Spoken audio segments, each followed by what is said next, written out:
Oh, so y'all ain't know? They coming after the kids now. But Hotep's been told you.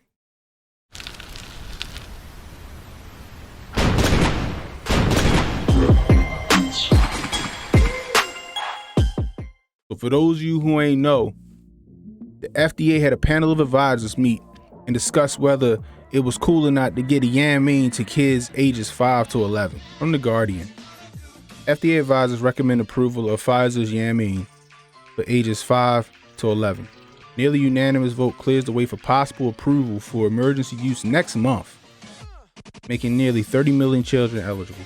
I mean, I don't understand. What's the rush? If the SARS remix don't affect kids the way it affects adults, if the odds of a kid succumbing to the SARS remix is like 2 in 1 million, what are we doing? They already rushed this Yamin and they forcing the parents to take it. Now your kids gotta go take it too? Anyway, let's take a look at a little bit of this news clip from NBC News. An FDA advisory panel has voted to recommend Pfizer's COVID vaccine for kids ages 5 to 11. This move sets up a series of steps that could make the shot available for 28 million kids ahead of the holidays. If authorized, it'll be the first COVID vaccine available for younger children in the U.S. Let's go right to Sam Brock now, who's been following this all day. What's the latest?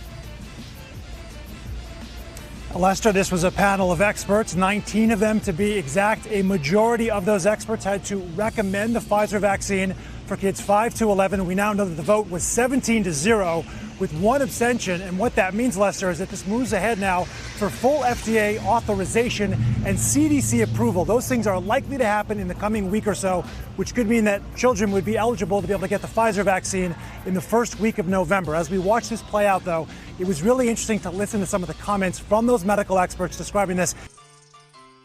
So they had the talk today, and they saying within this week, your kid could be receiving this shot come November 1st. Again, like I said, what's the rush? The Yamin ain't been out a year.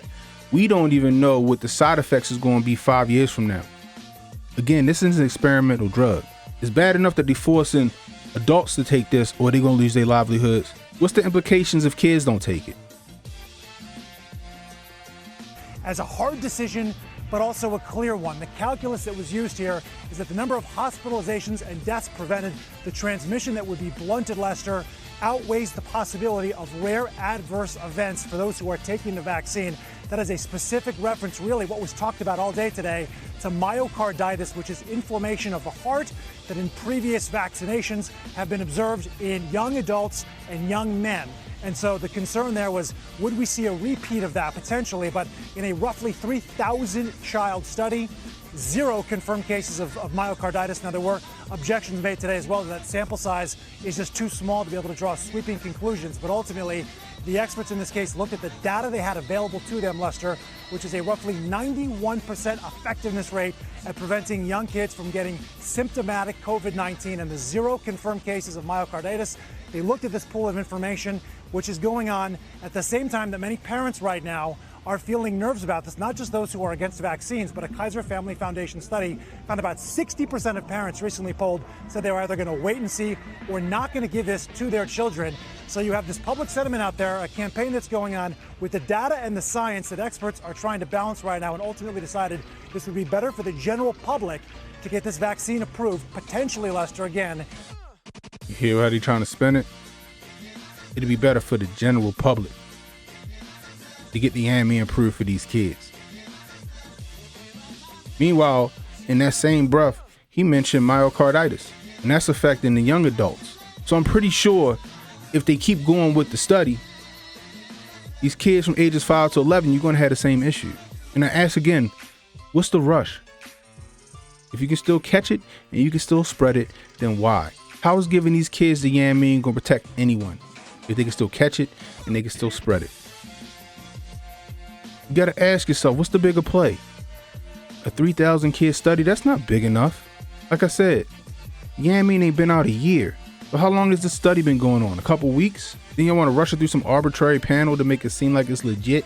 Also, we can give our kids this? I want y'all to look me in my eyes. I want y'all to understand something. He mentioned 60% of some parents saying that they was going to wait and not give their kids this.